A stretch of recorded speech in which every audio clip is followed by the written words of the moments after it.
Bonjour et bienvenue à tous à cette 7e édition de 45 minutes chrono de l'Association du paiement, un événement qui a lieu chaque jeudi pour traiter de l'actualité des paiements.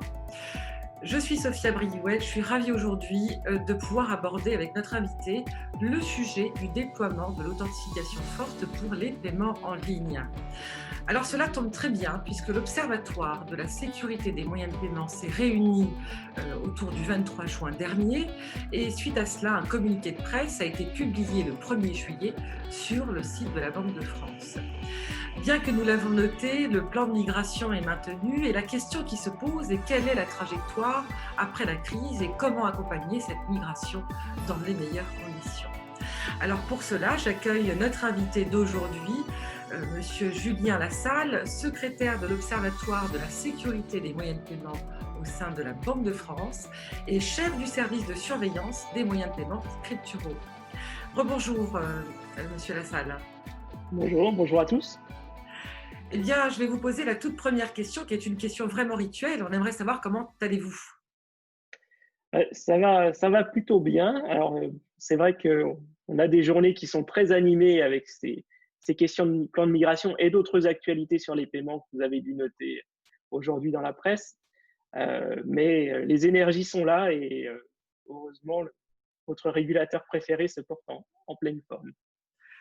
C'est une excellente nouvelle, on en est ravis. Alors, première question autour de l'organisation. Est-ce que votre organisation est revenue un peu à la normale?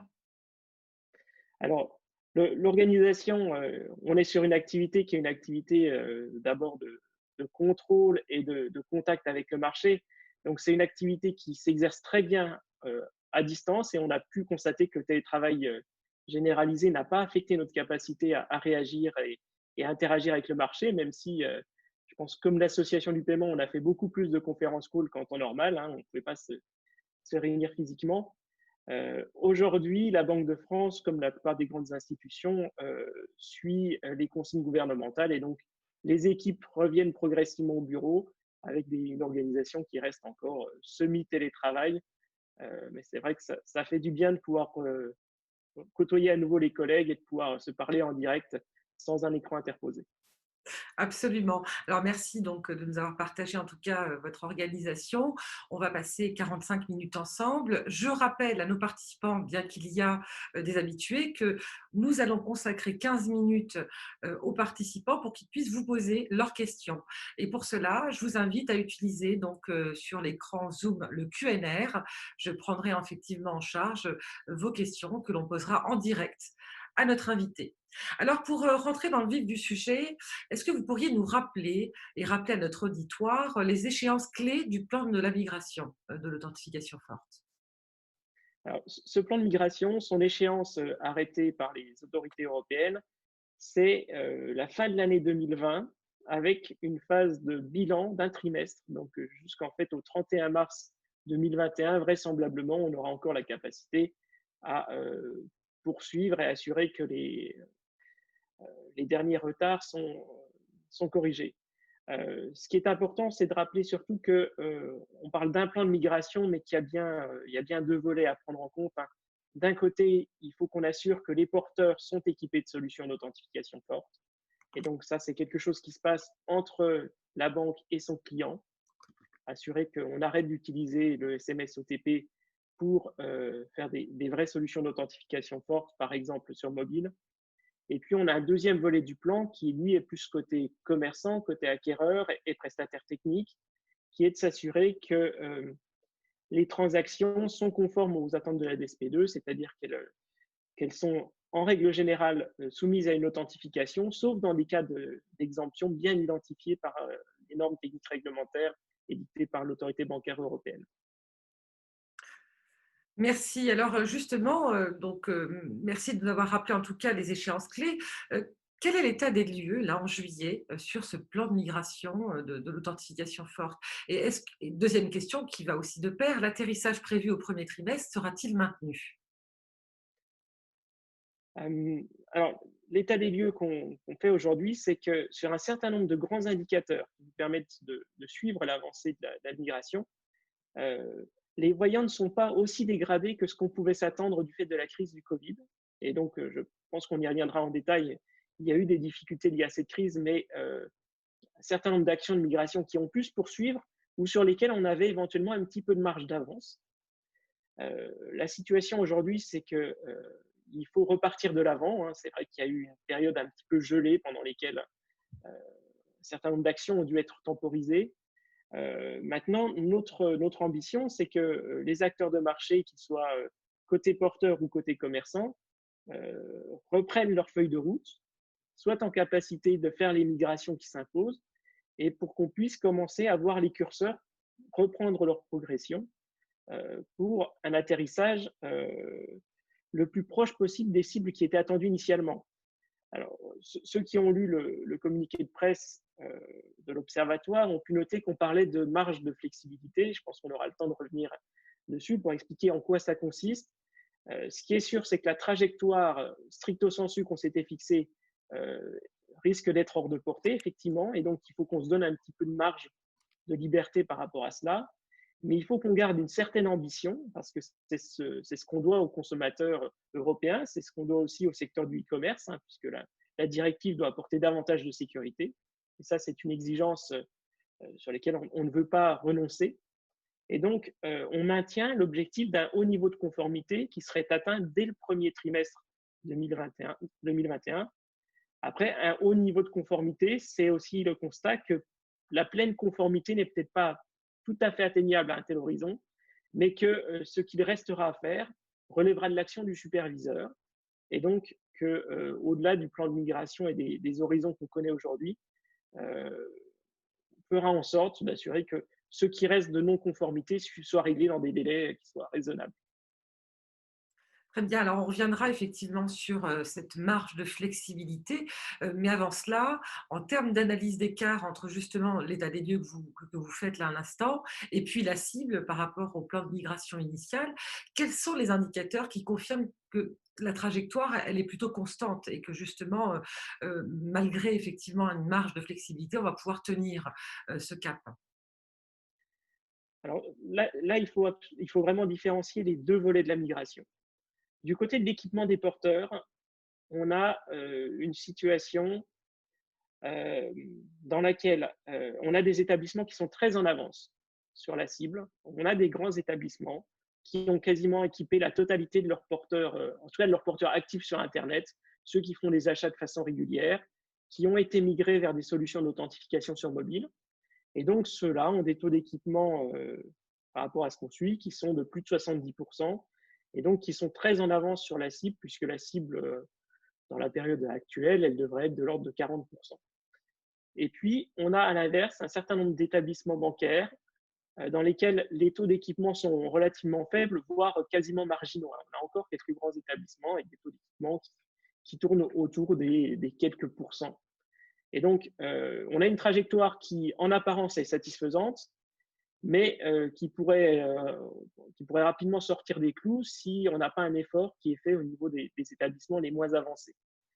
Donc, le message qui est passé par l'Observatoire, c'est d'inciter ces établissements, ceux qui sont proches du zéro, ceux qui sont autour de 10-20% de taux d'équipement, à passer la vitesse supérieure et à reprendre des plans d'équipement qui soient à caractère contraignant pour les utilisateurs. C'est-à-dire si on attend que l'utilisateur demande à être équipé par lui-même, on arrivera à capter quelques personnes qui seront intéressées par l'authentification sur leur terminaux mobiles parce que c'est fluide, c'est effectivement finalement plus confortable à utiliser que le SMS OTP.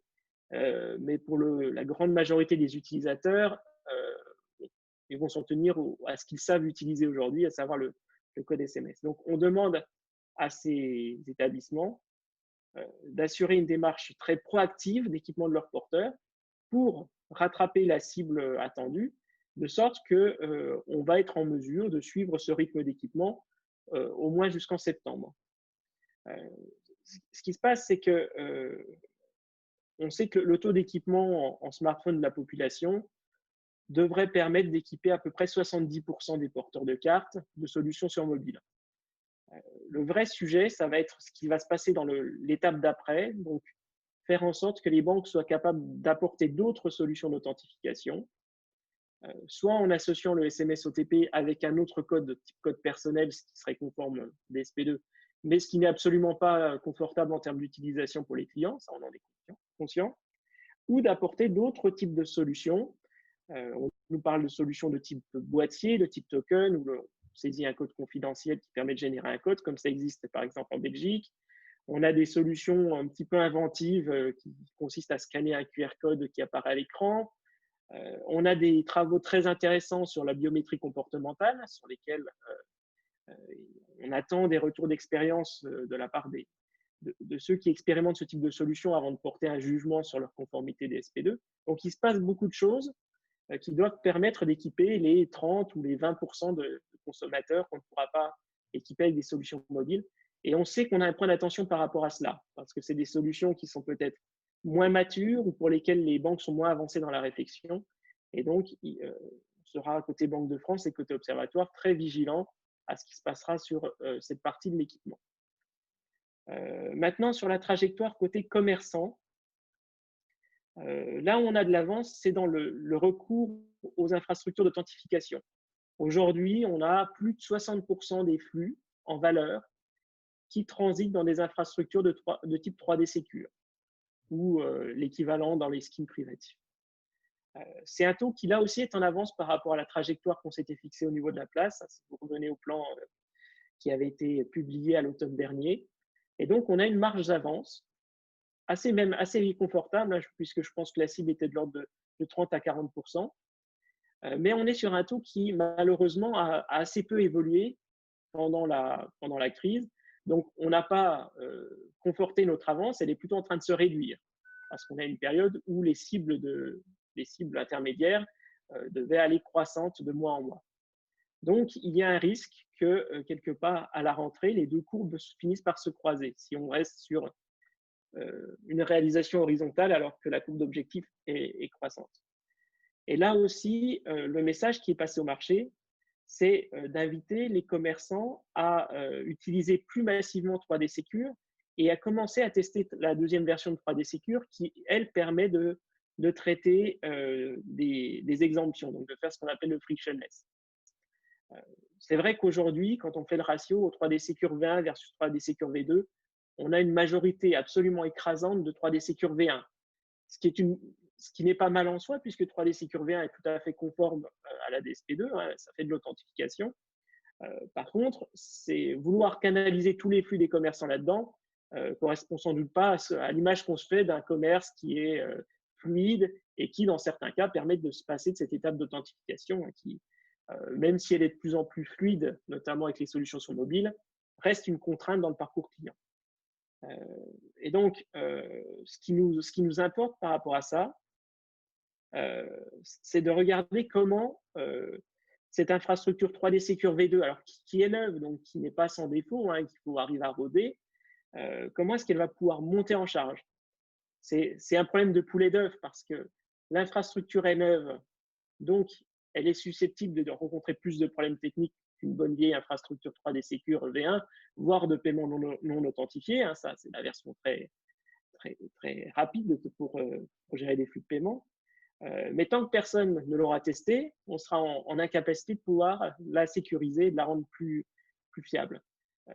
Et donc, on porte une attention particulière à ce que cette infrastructure soit fiabilisée, puisse monter en charge au cours des prochains mois, pour que ce taux d'utilisation de 3D Secure puisse progresser, reprendre sa marche en avant, tout en permettant aux commerçants de faire des transactions sans authentification, parce que dans ce canal-là, ils peuvent véhiculer vis-à-vis des émetteurs le fait que c'est une transaction à faible niveau de risque et donc qu'elle pourrait bénéficier de l'exemption.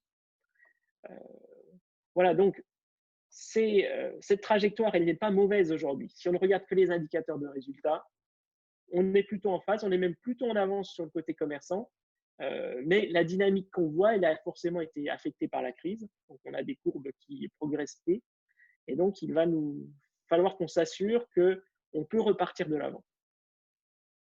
Donc finalement, ce que je comprends, c'est que le message qui est passé, c'est effectivement, bon, bien qu'il y a eu, par la crise, un peu de retard de certains acteurs, vous proposez d'attendre effectivement septembre pour un peu plus analyser la situation et puis, de maintenir le cap coûte que coûte dans cet esprit d'enjeu sécuritaire.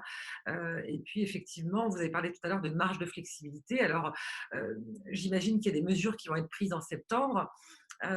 Mais quelles sont les mesures que vous prenez là, dans l'immédiat, justement pour soutenir ce déploiement d'authentification forte?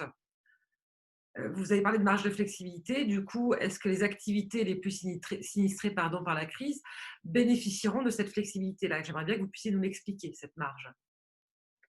Alors, cette marge de flexibilité, on est en train d'introduire et de formaliser ça dans nos dispositifs de pilotage.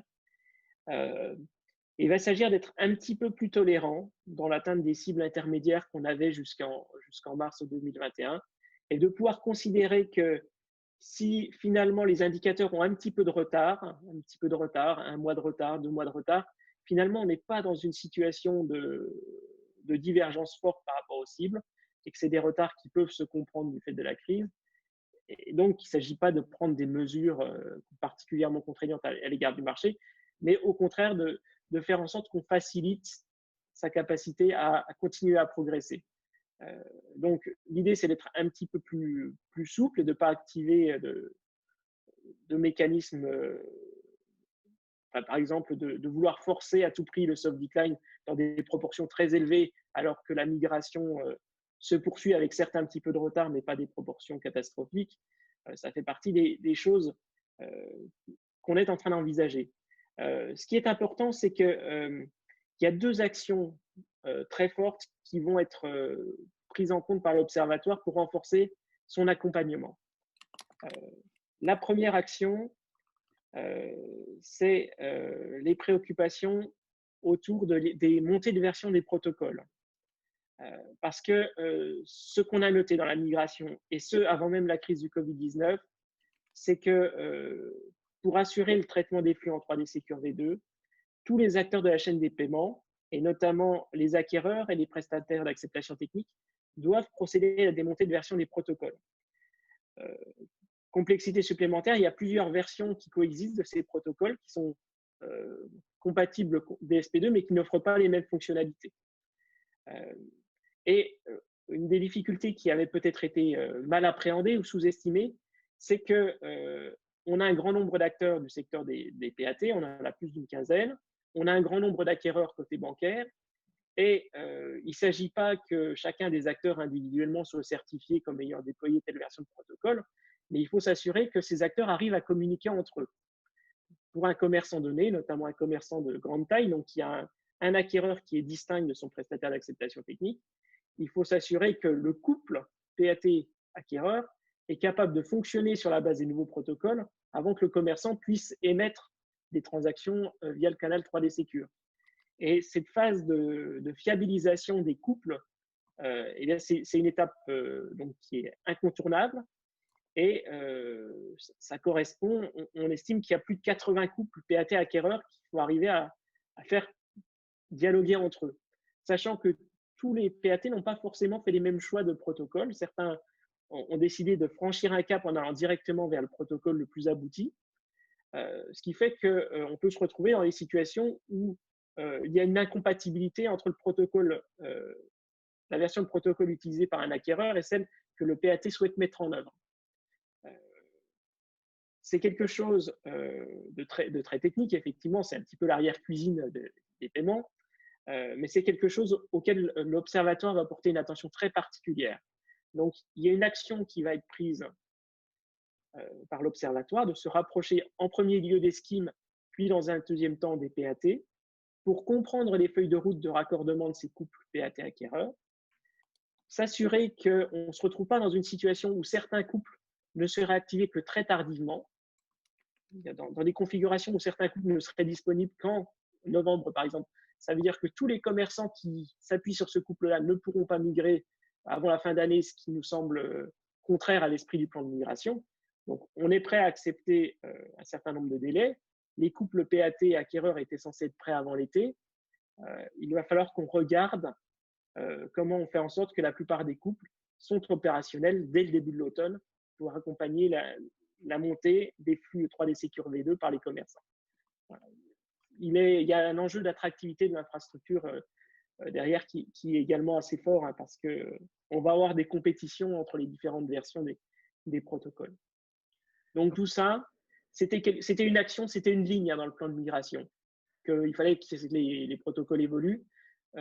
On réalise aujourd'hui la complexité qu'il y a derrière et on veut s'assurer qu'on maîtrise cette complexité et qu'on a des échéances claires pour surmonter ces difficultés. Ça, c'était le premier point et c'est un vrai point de blocage aujourd'hui. Le deuxième point, c'est les questions de continuité.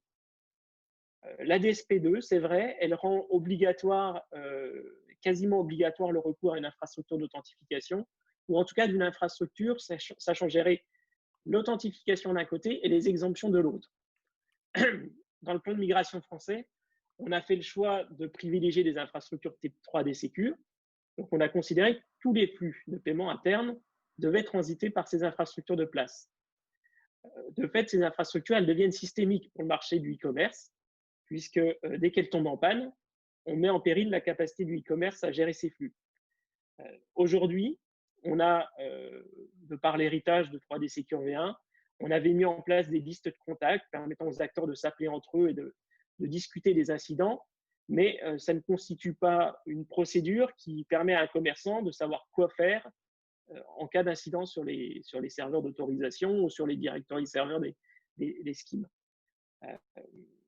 Donc là aussi, et on a eu des incidents pas plus tard que ce matin, en fin de matinée, alors même que le groupe de migration était réuni. Donc voilà, on voit que c'est des choses qui arrivent, hein, et c'est normal sur des infrastructures qui sont encore récentes. Et donc, le travail à conduire pour nous pendant l'été, c'est aussi d'établir une sorte de procédure de crise à l'attention des acteurs pour dire qu'est-ce qu'on fait en cas de panne de ces infrastructures. Naturellement, la DSP2, elle autorise qu'en cas d'incident, on puisse faire des paiements non authentifiés. Maintenant, il s'agit de formaliser ça dans le fonctionnement normal des systèmes de paiement au niveau de la place.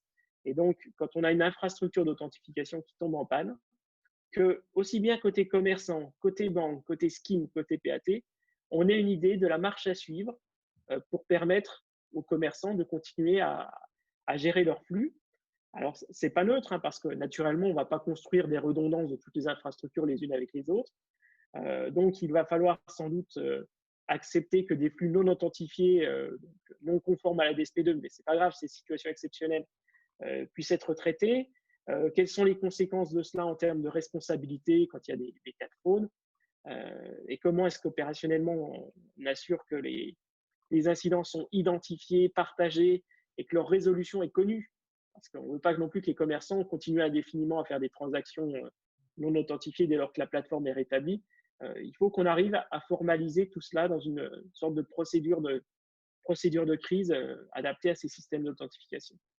Donc, c'est un travail que là aussi, l'Observatoire va entreprendre pendant les mois de juillet et août, d'abord au contact des schemes et des opérateurs de ces plateformes d'authentification pour discussion avec les acteurs de marché dès la rentrée.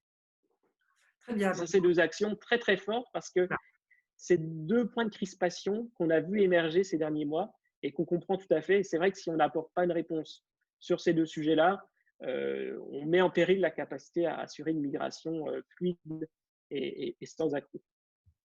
C'est très clair, hein. Donc, face à la difficulté et à la complexité de cette crise, finalement, ces deux actions, à la fois de fiabilisation des couples, vous invitez en fait les PAT, les acquéreurs à se rapprocher des schemes, justement pour faire la montée vers la V2. Et puis, il y a la continuité que vous allez organiser, là, juillet jusqu'à septembre, pour justement pallier, faire des procédures quant aux pannes potentielles des infrastructures et puis avoir cette souplesse d'accepter finalement ces situations exceptionnelles d'authentification qui finalement n'est pas forte. C'est bien ça? Oui, exactement, exactement. Très bien. Écoutez, c'est très clair. Merci pour cet éclairage. Je pense qu'il était important effectivement de bien le comprendre. Alors, Alors, concrètement, il y a oui, une question à laquelle je n'ai pas répondu et effectivement, c'était une question tout à fait pertinente. On sait par ailleurs qu'il y a des activités qui ont plus souffert de la crise que d'autres. Et effectivement, c'est le cas de l'hôtellerie, du secteur des voyages.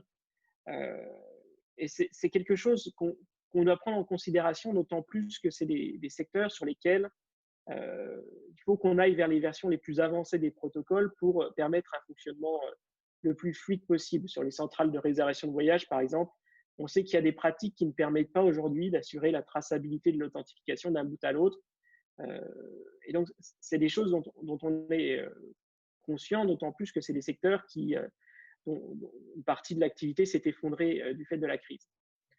Euh, alors, naturellement, on a une migration de masse et on ne souhaite pas exclure des catégories de marchands de cette migration. Par contre, on a un certain nombre de dispositifs qui ont un caractère contraignant pour les commerçants. C'est le cas du soft decline, hein, dont l'Observatoire est en train de préparer les conditions de mise en œuvre à une échelle un petit peu plus grande de ce type de message. Il y a des questions légitimes qui peuvent se poser sur la possibilité d'exempter certains secteurs d'activité de soft decline pendant une certaine période. Par exemple, faire en sorte que les secteurs du tourisme soient un peu préservés de l'envoi de messages de type soft decline par les émetteurs pendant une certaine période. C'est des choses qui peuvent se gérer à partir des codes marchands, par exemple. Et donc, c'est des choses qui sont examinées de façon très attentive pour qu'on affine notre feuille de route là-dessus. La feuille de route sera prévue, je suppose, au même titre que le reste en septembre, hein, pour justement ces Exact, activités qui sont exactement. enregistrées, Alors, paraît-il. la feuille de route, on en discute. Vous savez qu'on a une structure qui se réunit mensuellement du groupe de pilotage de la migration.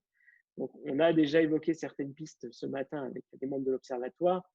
Notre cible est qu'effectivement, le rapport annuel de l'Observatoire, qui doit être publié le 22 septembre, euh, intègre tous les ajouts qu'on compte faire au plan de migration.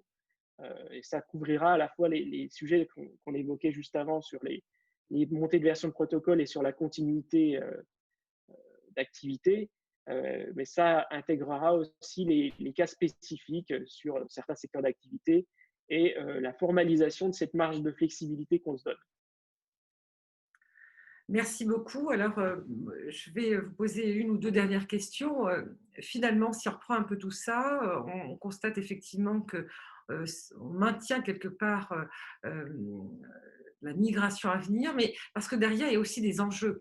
Et ma question, c'est à quels enjeux finalement doit-on répondre en période de crise? Donc là, vous l'avez évoqué au travers de l'accompagnement, du soutien que vous faites quant à la migration à l'authentification forte, mais quels sont les enjeux d'après la crise pour justement la France face à l'écosystème des paiements européens? Alors, déjà, un des enjeux pour nous, d'après la crise, ça va être bien sûr de tenir notre rang en tant que nation qui était, enfin, on était un des pays les plus en avance hein, sur tout ce qui est sécurité des paiements, notamment sur Internet. Euh, je pense que montrer notre capacité à réussir cette migration, quitte à faire quelques concessions en route, effectivement, euh, se donner un petit peu de souplesse pour être moins rigide dans le pilotage, je pense que ça fait partie des nécessités. Ça montre aussi qu'on est capable de s'adapter au contexte. Mais je pense qu'il va être important de montrer que malgré ce contexte assez défavorable, on est arrivé à faire beaucoup de choses. Déjà, on a fait beaucoup de choses pendant la crise. Les actions de fiabilisation de 3D Secure V2 se sont poursuivies. On a poursuivi le chargement des bases de cartes sur les nouveaux ACS et les directory serveurs 3D Secure. On a mis en place le soft decline au 1er avril, alors que c'était 2 semaines après le début du confinement. Donc, la place française a continué à avancer. Et je pense que c'est des choses sur lesquelles la reprise doit capitaliser. Et quand on se projette en 2021, je pense qu'on a la capacité d'atteindre ce haut niveau de conformité. On aura des choses à régler, quelques derniers boulons à serrer, quelques fins de migration qui vont peut-être déborder un peu, mais c'est des choses qu'on peut assumer et qu'on peut justifier. Mais on est quand même confiant dans la capacité des acteurs des paiements français. Ça comporte les banques, les schemes, les commerçants. On a une grande maturité en termes de sécurité des paiements, ça il faut le reconnaître. Et donc, on doit pouvoir arriver à une situation qui sera finalement bien meilleure que d'autres pays qui ont finalement moins tergiversé que nous, qui ont considéré que le marché devait tenir sa trajectoire et n'ont pas forcément adapté leur dispositif de pilotage. Les enjeux après, c'est au niveau européen, c'est effectivement de consolider cette vague de dématérialisation. Hein. On a eu, du fait de la crise, un vrai changement dans les habitudes de paiement. On a le sans contact qui s'est développé avec l'élévation du plafond qui a aussi, alors qui a permis de répondre aux enjeux sanitaires, mais qui a aussi permis d'augmenter très significativement les flux sur ce mode de paiement. On a sans doute eu du frémissement du paiement mobile aussi, même si on a un peu plus de mal à le quantifier et que ça reste encore aujourd'hui des volumes assez faibles. On a moins d'espèces, on a moins de chèques. La question, c'est comment est-ce que ces nouvelles habitudes de paiement avec plus d'Internet, plus de sans contact, on continue à assurer sa sécurité à un niveau satisfaisant. On sait que dès qu'un moyen de paiement, plus un moyen de paiement est utilisé, et plus il devient aussi attractif pour les fraudeurs. Et donc, dans ce nouveau mix d'utilisation des moyens de paiement, il va falloir qu'on trouve les moyens d'assurer une résilience à la fraude toujours aussi efficace que ce qu'on connaissait du temps où on faisait du chip and pin. Le chip and pin, c'est notre optimal en paiement de proximité, c'est du 0,010% de taux de fraude. Le sans contact, c'est un peu plus. Le paiement sur Internet, c'est des taux de fraude largement plus élevés. Or, le e-commerce a quand même été boosté par la crise. On a eu un développement assez spectaculaire du click and collect ou de nouvelles habitudes de consommation à distance. Un des grands enjeux maintenant, ça va être d'assurer la viabilité de tout cela. Donc, il faut qu'on ait des infrastructures qui gèrent ces nouveaux paiements, résilientes, résistantes à la fraude. Et puis, on a dans un coin de notre tête, et ça a été l'actualité du jour, hein, cette question sur l'intégration européenne du marché des paiements. On va peut-être vers plus de paiements mobiles, plus de virements instantanés, peut-être toujours un fonds de carte important. Comment est-ce qu'on est capable, nous, Européens, de construire nos systèmes de paiement utilisant ces technologies, ces moyens de paiement et avoir une meilleure souveraineté, une plus grande indépendance par rapport aux acteurs qui sont des acteurs étrangers. Voilà. Et ça, je pense que la plupart d'entre vous ont suivi les communiqués de presse qui sont survenus aujourd'hui de la profession bancaire et des institutions européennes sur le lancement du projet EPI. C'est quelque chose qu'on va regarder de très près parce que derrière, il y a une ambition pour le marché européen des paiements qui en plus supporte cette tendance à la dématérialisation des paiements qui est née de la crise. Donc, c'est un vrai sujet d'avenir pour l'Europe des paiements. Merci. Alors, juste pour conclure, en tout cas de mon côté, quels conseils donneriez-vous aujourd'hui à l'écosystème concerné par la migration, si on reprend un petit peu tout ce que vous nous avez dit tout à l'heure? Et ensuite, je passerai la main à nos participants pour qu'ils posent leurs questions.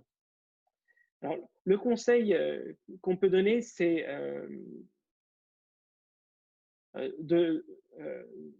maintenant de donner conseil aux acteurs du marché de se lancer. On a des infrastructures qui sont en place. On a, je pense, des consommateurs, des commerçants qui sont prêts à faire un pas en avant. Les sujets de cybersécurité, le risque de fraude, je pense que c'est des choses qui sont ancrées, qui sont connues. La DSP2, c'est pas une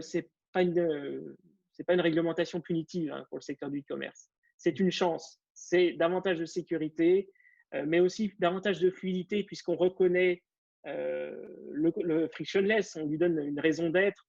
On reconnaît des modes d'authentification qui sont finalement beaucoup plus fluides que le SMS OTP. Quand ça marche bien, dans le meilleur des mondes, vous recevez une notification, vous n'avez même pas à toucher votre téléphone, il vous reconnaît et il sait que vous êtes là et que c'est vous qui avez validé la transaction. Voilà, donc on va finalement vers un paiement qui est à la fois plus sécurisé et plus fluide. Ça, c'est une chance dont il faut se saisir.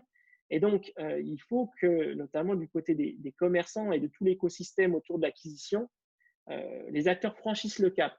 On ne leur demande pas de basculer 100% de leur flux en 3D Secure V2, ce serait sans doute une prise de risque, mais commencer à se raccorder, à tester, même si tous les cas de frictionless ne sont pas disponibles dès le début, mais commencer à roder tout cela pour qu'au moment où on doit faire de la migration un petit peu plus intensif, les acteurs soient prêts et on évite des déboires d'une migration à marche forcée. On a de la souplesse dans notre feuille de route et on est en avance.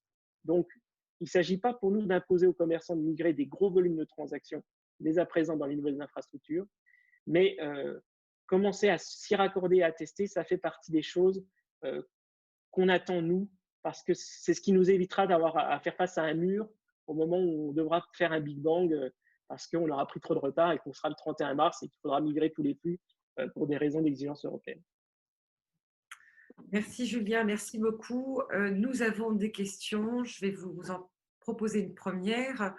Maurice Blanchard, notre président, donc, qui dit bonjour à tous les deux. Merci Julien pour la clarté de l'exposé. Alors, si j'ai bien compris, tout le monde ne va pas à la même vitesse, comme c'est le cas très souvent dans ce type de projet. Si le nécessaire n'était pas fait, envisagez-vous des sanctions ou à défaut des mesures spécifiques? Alors, aujourd'hui, on n'est pas dans le temps de la sanction. Le plan de migration, c'est une action de place et on est dans une approche qui se veut d'abord proactive. Donc, pour nous, l'important, c'est de faire preuve de conviction vis-à-vis des acteurs, qu'il s'agisse des banques, qu'il s'agisse des fédérations de commerçants et des commerçants d'ailleurs individuellement avec lesquels on a de nombreux contacts. On a vraiment une fonction de facilitateur dans cette migration. Le temps de la sanction, de la répression, il viendra au moment où la directive sera censée être pleinement en application. Quelque part, à partir de la mi-2021, on pourra se retourner en particulier vers les établissements à créer, type banque, prestataire de services de paiement, qui n'auraient pas joué le jeu de la migration. Aujourd'hui, notre priorité, c'est de faire en sorte que ça marche. Du côté des émetteurs, par exemple, je vous disais que certains ont développé des solutions mobiles, certains d'ailleurs avaient quelques années d'expérience, et donc c'est normal qu'ils soient en avance sur la courbe. Certains sont en retard parce qu'ils ont développé plus tardivement leurs solutions. Ce n'est pas grave du moment qu'on a une trajectoire qui est globalement suivie au niveau de la place. Ça commence à devenir un problème parce que ça peut affecter notre capacité à atteindre nos cibles. Et donc, il faut qu'on travaille vis-à-vis de ces établissements-là pour les inciter à un déploiement beaucoup plus engagé de ces solutions d'authentification forte. La même chose vaut côté commerçant, où effectivement, on va identifier là où on a des problèmes, notamment dans ces fameux couples PAT acquéreurs. On va d'abord dialoguer avec eux. Il ne s'agit pas de prendre des sanctions, mais il s'agit de se fixer des échéances, de s'assurer que l'ambition est bien là. Et puis, on va aussi travailler au niveau des commerçants, des fédérations de commerçants, pour faire en sorte qu'on ait de plus en plus de commerçants qui testent. Notre but, ce n'est pas de forcer à tout prix les commerçants à passer en production, mais d'avoir une masse significative de commerçants qui testent, qui fiabilisent l'infrastructure pour le bénéfice de tout le monde, finalement. Aujourd'hui, on a quelques grands commerçants qui font des transactions 3D Secure V2. Plus on en aura et plus les suivants arriveront dans un cadre facilité. Donc, on compte sur un effet boule de neige vertueux pour amener à terme tous les commerçants à se raccorder à ces infrastructures. Donc, on veut vraiment faire la preuve de façon positive que tout cela fonctionne et qu'on en tire un réel gain. Il y a quelque chose de tout bête, mais en discutant avec les acteurs de marché, on s'est rendu compte qu'aujourd'hui, il y a très peu de transactions 3D Secure V2 parce qu'on a très peu de commerçants qui se sont lancés. Mais finalement, le taux de réussite des transactions dans 3D Secure V2, il est plutôt bon, tout simplement parce que dans 3D Secure V2, il y a du frictionless, qui sont des transactions qui sont globalement qui ont toutes les chances d'aboutir. Et donc, ça tire vers le haut le taux de réussite des flux 3D Secure V2 par rapport à ceux de 3D Secure V1. Rien que ça, c'est déjà une information utile, je pense, un argument à avoir quand on dialogue avec des commerçants pour démontrer que ce n'est pas une plateforme qui est nocive pour le e-commerce. C'est à force de conviction, je pense, qu'on amènera l'écosystème à progresser. Et si effectivement on a des retardataires, parce qu'il y en aura, ça, on ne se fait pas d'illusions, les premiers leviers contraignants qu'on pourra activer, c'est naturellement le soft decline, puisque par la mise en œuvre de ce dispositif du côté des émetteurs, on peut contraindre les commerçants qui font massivement des transactions sans authentification à devoir utiliser 3D Secure, au faute de quoi ils risquent de perdre une partie de leur business. Voilà, donc ça, ce sera un dispositif pour le coup contraignant vis-à-vis des commerçants et qu'il s'agit d'utiliser à bon escient. Pour nous, le soft decline, c'était un peu la voiture balai, donc ça permettait de pousser les récalcitrants. Le but, ce n'était pas de faire du soft decline pour pousser 90% des commerçants. Ça, c'est une voiture balai, hein, c'est des grands coups de fouet à l'ensemble de la place. Donc, on est très prudent dans le dosage d'introduction du soft decline, mais on n'hésitera pas à y aller vigoureusement au moment où on n'aura plus que quelques commerçants qui n'auront pas joué le jeu de la migration. Très bien. Deuxième question, parce que j'en ai quand même quelques-unes. Existe-t-il un référentiel d'audit de conformité DSP2 SCA pour effectuer des audits? Une question de Pierre Crégo. Alors ça, c'est une bonne question. On n'a pas de référentiel de ce type-là au niveau des autorités. Je n'exclus pas qu'il y ait un certain nombre de checklists qui existent dans les référentiels de conformité, par exemple des schemes.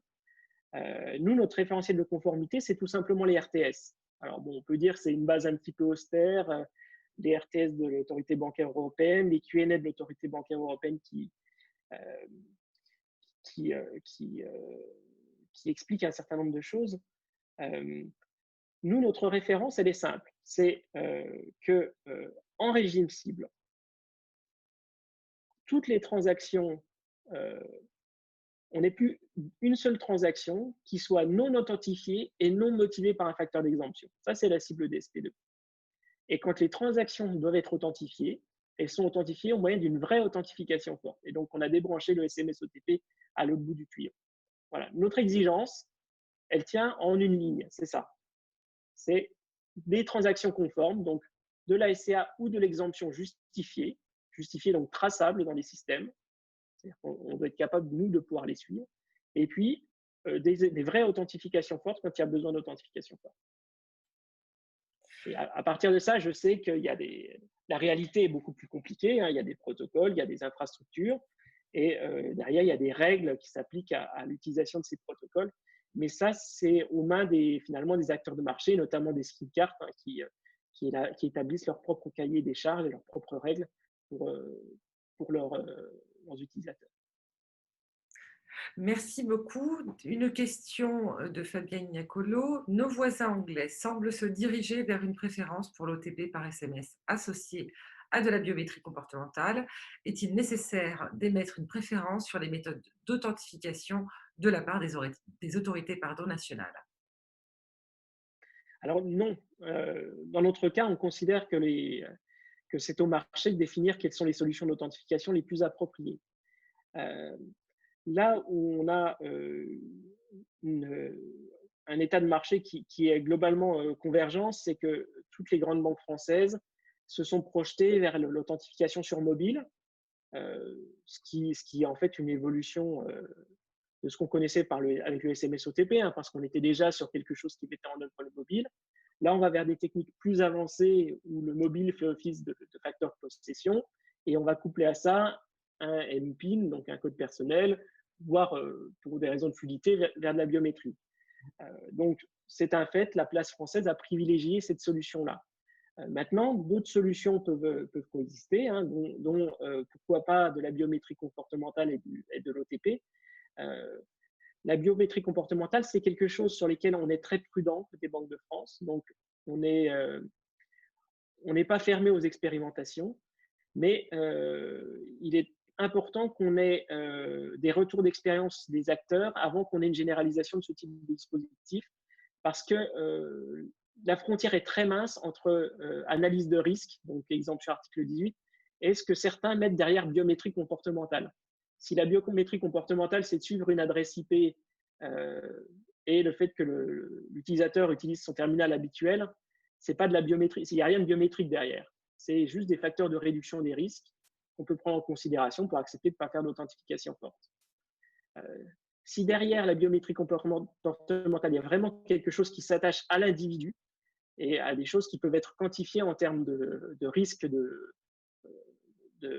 mauvaise acceptation, c'est-à-dire le risque que quelqu'un puisse usurper facilement une identité, si on arrive à mesurer ça et s'assurer que c'est biométrie comportementale sur la vitesse de frappe, le déplacement de la souris, sur la façon de manipuler la fenêtre d'authentification, on a la preuve que c'est suffisamment résilient aux tentatives de fraude, alors pas de difficulté de notre côté pour qu'on accepte ce mode d'authentification comme conforme à la DSP2. C'est très délicat sur des techniques qui sont un peu nouvelles de se prononcer aujourd'hui, et c'est aussi très délicat et dangereux de le faire dans un cadre strictement national. le Royaume-Uni est un peu à part, puisqu'ils ne seront plus dans l'UE à partir de début 2021. Donc, qu'ils s'accordent les délais qu'ils jugent nécessaires et qu'ils fassent des choix de place, finalement, ça ne regarde qu'eux. Par contre, au moment d'assurer qu'une solution d'authentification est conforme à la DSP2, pour l'Europe continentale, entre guillemets, je pense qu'on ne s'autorisera pas à le faire de notre propre chef, mais ce sera à l'issue d'un dialogue avec l'autorité bancaire européenne et avec nos homologues. Merci beaucoup. Une dernière question de Maurice. Donc, vous abordez l'utilisation de la solution avancée biométrique.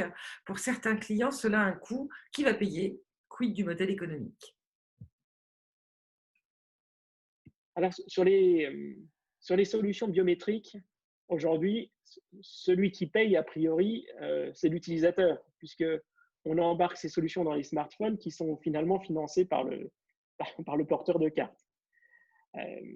Si on va vers des systèmes où on a de la biométrie qui est embarquée dans des choses qui seraient mises à disposition par les banques, naturellement, c'est plutôt côté émetteur que le coût serait supporté.